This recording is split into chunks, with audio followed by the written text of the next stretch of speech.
It's hard to believe another month has sped by since I last did an update in this series. I don't know about you guys, but man, the time is just sailing by this year. Here we are almost at the end of August now at the time I'm filming this. And this is just a continuation of the series that I've been doing where I've looked at 6 different indicators that historically have given us an indication of what needs to happen with them before we've seen the bottom of a market collapse. And this started a year ago now in August of 2022 when the markets were still in quite a bit of turmoil back then. And then we did see the most recent bottoming out of most of these indices in October of last year. And then the NASDAQ hit its most recent bottom in December. So I've just kept up with the series just to sort of, these are some of the things that I look at to determine where we're at. I just assess the data and I use history as a guide and come up with my conclusions here.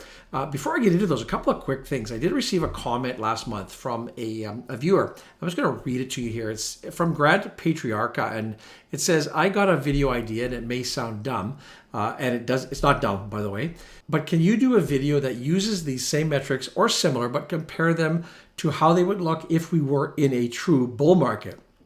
The whole idea would be, if we truly are in a bull market, we typically see these metrics. For a new investor like me, an investor since this year, I haven't really seen a bull run. And my response was, that's a superb idea. And I really, really like this idea of taking these same metrics and changing the time frame, because we've been looking at these and we've been looking at sort of, when the market was bottoming late last year.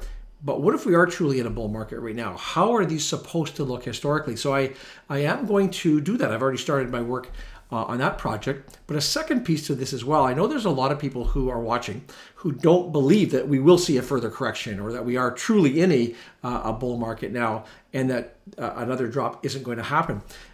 I'm sincerely asking you, what metrics are you using? What indicators are you using to confirm your thesis? Because I'd like to take those and cover them in a future video as well. So just a couple of things I want to work on with your help. Now, let's get into this month's video here. At the last update, which was from June to July, you'll recall that everything had been up during that time period. Now, since then, you can see by this chart here, the month started relatively poorly with some declines sort of down as low as in the 6.5% range. The last week in August, though, has seen a bit of a recovery up. So over the time frame since the last video, so let's just call it the month of August, all of these major indices that we track are negatively, not significantly, 1.5% roughly down to 2.5%. So no big deal there, in my opinion. If we look at the 1-year numbers, we can see strong gains continuing. And here we can also see those lows I spoke about back in October and December of last year. So for this video, let's look at what's happening today. And as always, I'm going to start with the first metric, which is the yield curve. And specifically, I'm going to look at the yield curve inversion.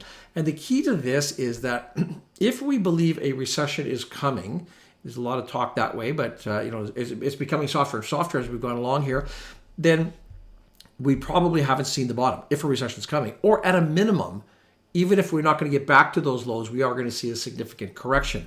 The inverted yield curve historically has been quite a good indicator that precedes a recession. So you put those sort of in a chronological order. The yield curve inverts, then we have a recession, which brings the market down, and that's something that, it's a logical thing.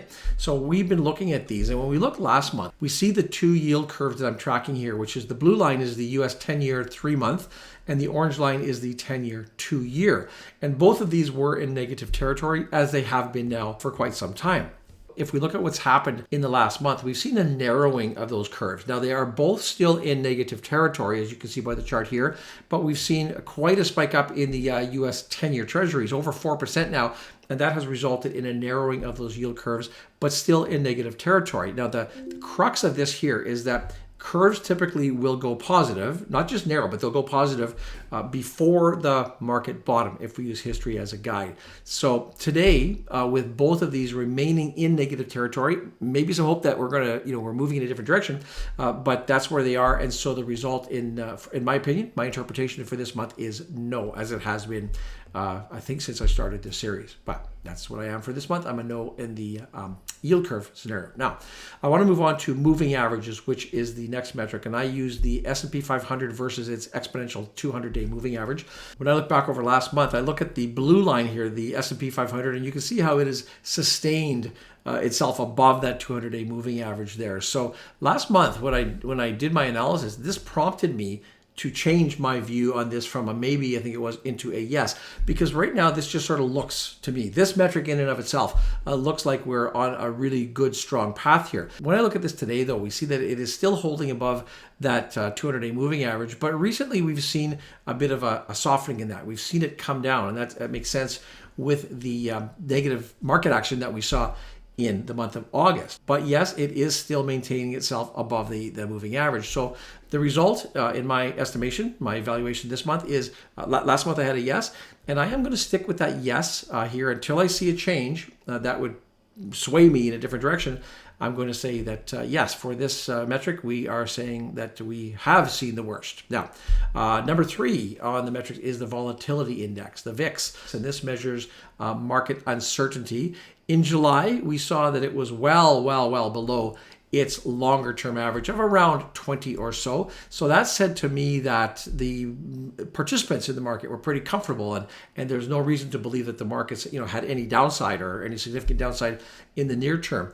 Now, over the past month, and you'll typically see if the markets are experiencing volatility, if the markets drop, you're going to see this VIX indicator increase. Now, we did see a little bit of that during the month. We saw that creep up starting, from sort of the middle of July, late July, and that's what you can expect. However, with this last week in August, we're now seeing that settle back into the 14.5 range. So my verdict last month was a very, very, very cautious yes.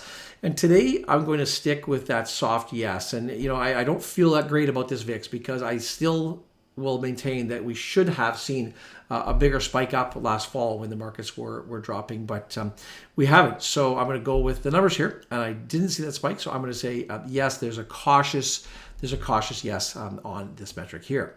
Fourth metric is U.S. jobless claims. And if we look at this chart, we can see that starting last October, those numbers were increasing pretty much on a monthly basis. It was a pretty steady rise, and we do want to see a drop in those numbers. We want to see a sustained and a realistic drop in those numbers. If we look at the chart today, we're seeing a continued flattening of those numbers. So no big movement up or down in the last month or so.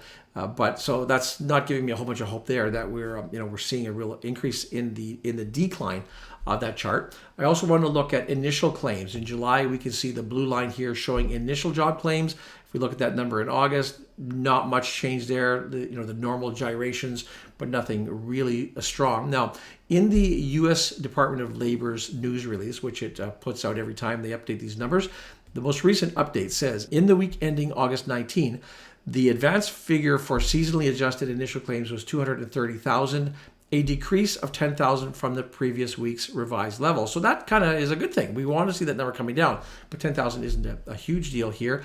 I've been looking at the 4-week moving average, and we look at what they have to say about that. They say the 4-week moving average was 236,750, an increase of 2,250 from the previous week's revised average. So when we look at that moving average chart, it's moving up.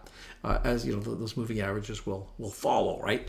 So my interpretation of this is that with those charts showing me what they are right now, last month I said I ticked it down as a maybe, and I'm going to stick with that right now. I really do want to see some decline. Well, I want to see movement either way to give me a stronger signal. So if the claims go up, that'll be a no, and if the claims go down, that'll be a yes. But I really would like to see some stronger moves there before. So I'm going to stick with maybe for this month's update. The fifth metric is the Baltic Dry Index, or the BDI as it's known. And when we look at what we saw last month, we can see that we were still trading in quite a range there. And since then, so over the last month, nothing has changed. We can still see even a more pronounced sideways movement in that there. So there's no real positive signs there. If I look at the August 25th article in Marine Link, which I tend to refer to, it says that the Baltic Exchange's main sea freight index fell on Friday to finish its worst week since early June. They also go on to say the main index fell 12.7% for the week, its biggest weekly percentage loss since June the 2nd. So last month, I had given this measurement, this indicator, a maybe, and I'm sticking with that right now. Again, until there's something really strong either way, I'm going to just stick with my maybe.